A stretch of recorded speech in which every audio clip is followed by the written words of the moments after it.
Hello, welcome to ODST Halo Guide. In this video, I'm going to teach you some basic team sniper tips. Now keep in mind these are some trash players, but I get a monster KD ratio, 31 kills, and I get an overkill. So stick around for that, and stick around for some tips. These are some general tips, especially for smaller maps on team snipers. So let's go ahead and get started. So first we need to talk about how team snipers is different from all other playlists.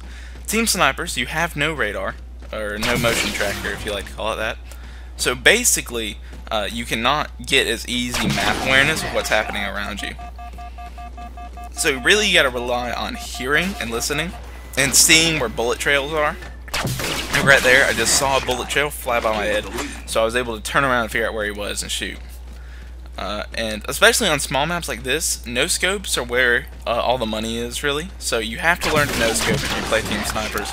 And the beam rifle is a no-scope machine. If you have the beam rifle, you're gonna get a lot of no-scopes, just period, because it kind of just made to pump out no-scopes, I think. I prefer to zoom in with my other weapon, the regular sniper rifle, but definitely for no-scopes, this weapon is where it's at. It also has little to no recovery time, so you're able to pump out a lot of quick shots, like 2 quick body shots, just as quickly as you are to pop out a headshot. So on Haven especially, you want to rush that beam rifle and make sure you get it, or at least your team gets it, because it is the key to getting a lot of no-scopes, and no-scopes are the key to winning small maps.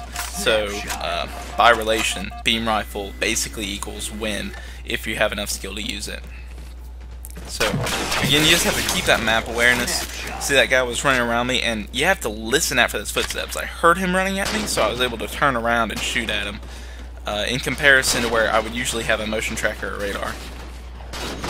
So you definitely have to keep an ear out and can't keep trying. If you have Turtle Beach headsets, that is important, but I did play this game without Turtle Beaches. See, like right there, I wasn't paying as good attention to the footsteps. You can actually go back and hear, you could hear his footsteps on the screen, and I didn't react to him. But I played this without Turtle Beach headsets, so they're not the most important thing in the world, but they are a simple $60, and they do improve the gameplay, and I think they actually make it more fun. Just my current Turtle Beaches don't work with how my Xbox is set up, because I have HDMIs now, and there's no out cables in my door. So again, it's just keeping that map awareness. Now, pretty much after you're concerned about map awareness, you have to know not to sprint. That's another key for small maps. In larger maps, sprinting is less liable to get you killed, even though it's still liable to get you killed. But sprinting on a small map almost always equals death. I'll tell you why. When you sprint, you go in a definite straight line, where you can't really turn left and right very suddenly. So you're basically eliminating your strafe from the entire equation if you are sprinting. And when you stop sprinting, it always takes that split second to recover before you can go back to a normal walking and shooting. So not only while you're sprinting you can't shoot, but you also have to recover from sprinting while other people can see you. And that split second is all it takes to die, because the most important thing to remember is that in team snipers, if you can see someone, they can see you too. And if you can see someone, you can kill them. So if they can see you, they can kill you as well. It only takes one headshot, and instantly you're dead. Or 2 body shots, which can be pumped out really quickly with a beam rifle. And even with the sniper rifle too. So it doesn't take that much to die in team snipers. So you really gotta be careful about not overexposing yourself. Like right here, I was kind of overexposed. Might have wanted to duck behind cover between shots or things like that, and keep better awareness of what was happening around me. But especially just take cover. And if you are no shield, hide, basically, unless your shield is on the recharge. Because if you are no shield, then not only do they not even have to worry about headshots, they can just shoot you anywhere. And if they are a team where headshots are a problem for them to get, and they usually go for body shots, then they're just as lethal while you are no shield, or even more lethal, I would say. So watch out while you're no shield, stay behind cover, different things like that. Now, I'm going to talk about how to aim in snipers, especially for smaller maps. Basically, my rule of thumb when sniping is to keep my thumb off the right thumbstick that aims as much as possible. If you are someone who plays in some funky controls, and you aim with your left thumbstick, then keeping off the left thumbstick or something. Just, you don't want to be aiming or controlling your aiming very much at all. You want to pretty much let it be very smooth. And this is something called a corner shot. It's something I've kind of been rocking since Halo 3. But a corner shot basically means you keep your radical at head level. Now the head will never go up or down unless they're like crouching or jumping. But for the most part, when people are standing up, their head will always be at the same level. And you'll always be able to hit them at that level for a headshot. So basically you eliminate having to change your radical for up and down height if you already aim at that height where their head's going to be. And the distance transfers, where like someone whose head is level at a certain point close up will still be level at a certain point very far away. So it's a very easy way to eliminate half the aiming. The only other half of the aiming you really have to worry about then is moving left and right. And a lot of that can be controlled with moving your thumbstick as well. But also you can worry about doing little things. You can jump, crouch, and then walk left and right and walk forward and backwards to control how you're aiming without having to actually touch your thumbstick. So that helps out a lot. It's like right here, I didn't move my radical.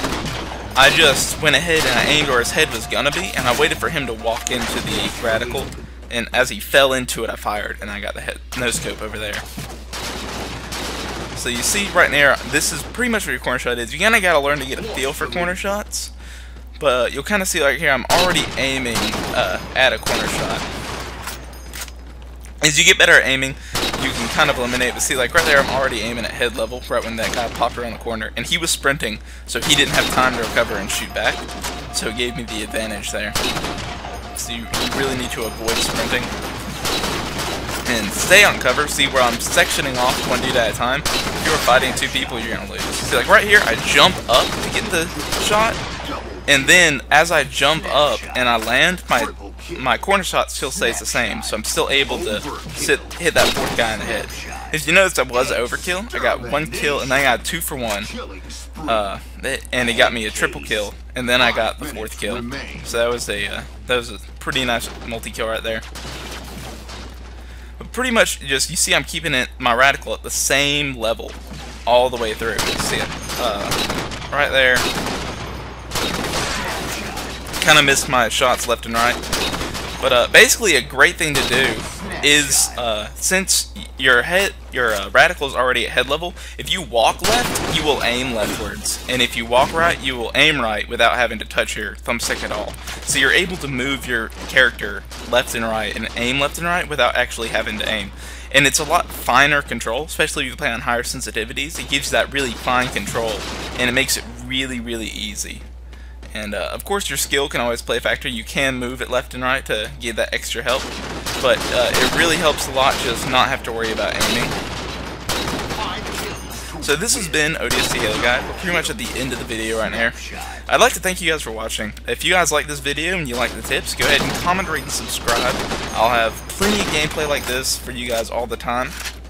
And I'm always pumping it out pretty much, unless I kind of get off Halo 4 for a little bit. But usually I end up coming back and playing Halo. And you can go ahead, and your comments and everything really help me out a lot. It lets me know that I should keep making videos for you guys, and keep pretty much doing what I'm doing. So go ahead and share it with your friends, comment, like, tell all your friends on Halo to check it out so you guys can all get better together. I have different things on teamwork, different basic strategies, and general tips for playing certain game types. So this has been the game. Thank you guys for watching. ODST, out.